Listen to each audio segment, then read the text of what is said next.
Chemistry हमारा last chapter complete हो चुका है। मतलब लास्ट क्लास में जो आपको चैप्टर कंप्लीट करा दिया था, राइट, हाइड्रोजन बॉन्डिंग और उसकी टाइप्स बता के। नेक्स्ट हमारा टॉपिक और चैप्टर है स्टेट्स ऑफ मैटर। ये बहुत इंपॉर्टेंट चैप्टर है, तो इसे ध्यान से समझिएगा। और इसमें भी मैं आपको इंपॉर्टेंट जो टॉपिक्स है अभी वही कवर कराऊंगा फटाफट एग्जाम के बेसिस पे, क्योंकि हमारे पास टाइम बहुत कम है, राइट, जो आपको नेक्स्ट ईयर केमिस्ट्री में हेल्प करेगी, आपका बेस बनेगी, राइट। तो स्टेट्स ऑफ मैटर में हमें क्या पढ़ना है ये समझ लेते हैं। First of all state of matter क्या होता है ये समझते हैं, इंट्रोडक्शन देखते हैं। In previous unit, we have learned about the properties related to a single particle of matter, such as atomic size, ionization enthalpy, electronic charge density, molecular shape, and polarity, etc. Most of the observable characteristics of chemical system with which we are familiar represent bulk properties of matter. That is the property associated with the collection of a large number of atoms, ions, or molecule. For example, an individual molecule of a liquid does not boil, but the bulk boil. Consider collection of water molecule have wetting properties. Individual molecule do not wet. Water can exist as ice, which is a solid. It can exist as liquid, or it can exist in gaseous state as water vapor or steam. Physical property of ice, water and steam are very different. In all the free state of water, chemical composition of water remains the same.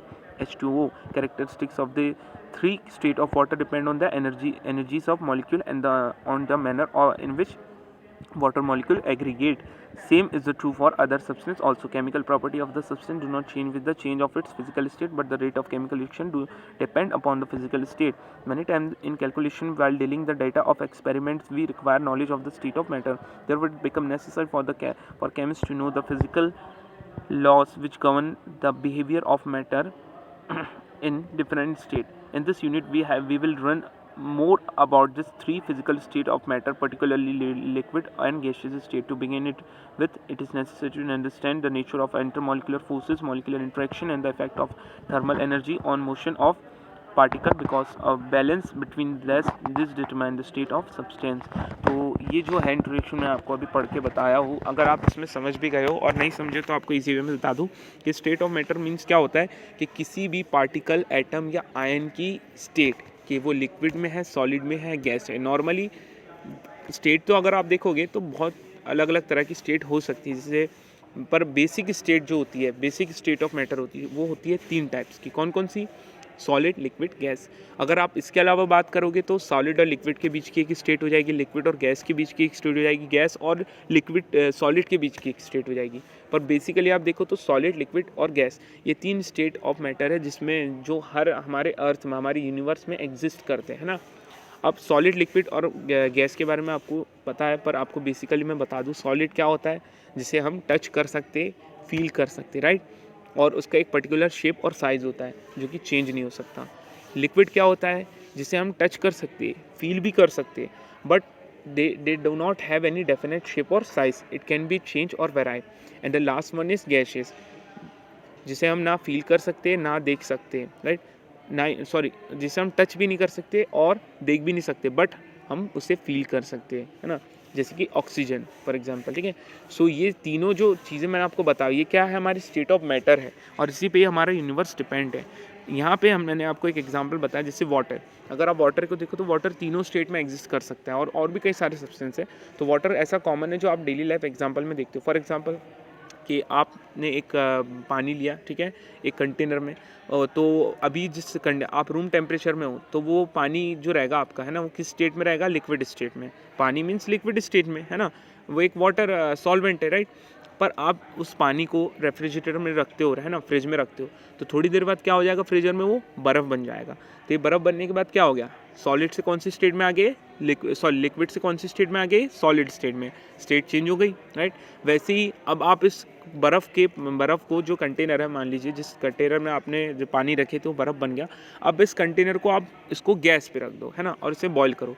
तो boil करने के बाद क्या हो गई, ये liquid state में आएगा, और इनिशियली क्या होगा, पहले तो लिक्विड स्टेट में रहेगा, फिर धीरे धीरे फाइनली आप देखोगे कि पूरा वाटर डिसअपियर हो जाएगा, मतलब, और ये डिसअपियर होके क्या, जादू नहीं हुआ, ये एक्चुअली में क्या हुआ, गैसेस स्टेट में कन्वर्ट हो गया। तो फर्स्ट ऑफ ऑल हमने क्या देखा कि सॉलिड से लिक्विड बना वो, और फिर लिक्विड से गैसेज स्टेट में कन्वर्ट हो गया।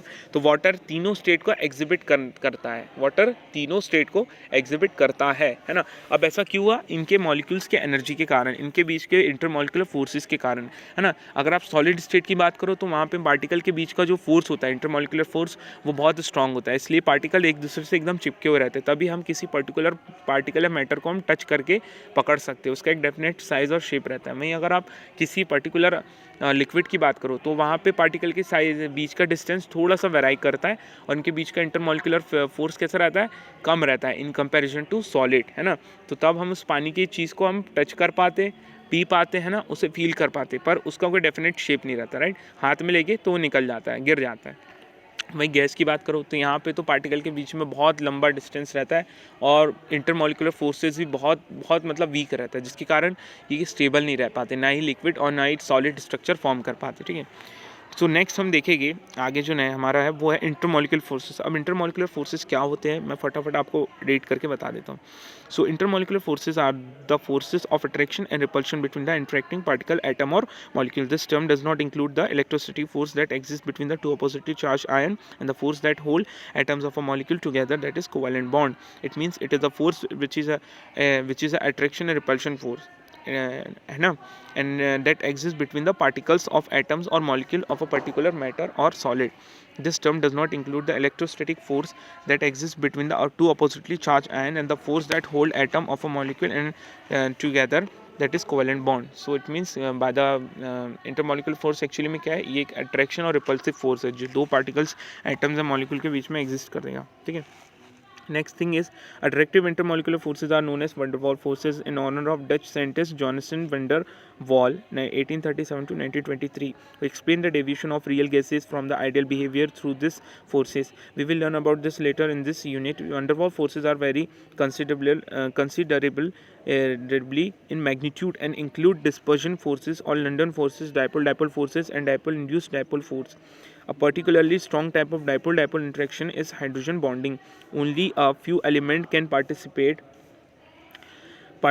in hydrogen bond formation. Therefore, it is treated as a separate category. We have already learned about this in interaction in Unit 4.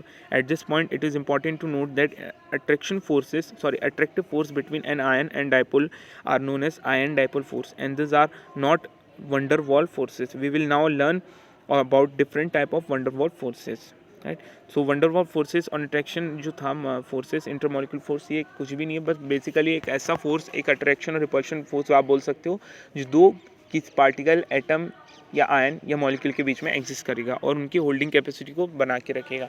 इसे van der Waal फोर्स भी बोलते हैं, और इसे एक साइंटिस्ट ने जिनका नाम था जोनाथन van der Waal, उन्होंने इसे डिस्कवर किया था। कैसे डिस्कवर किया था? इन्होंने इसे डेविएशन के थ्रू समझाया था, रियल गैसेस का डेविएशन आइडियल बिहेवियर से, है ना। और इसके बारे में इन्होंने कुछ और डिटेल में चीज़ें बताई थी, तो वो हम नेक्स्ट क्लास में हम हमारी देखेंगे, ठीक है ना। So thank you.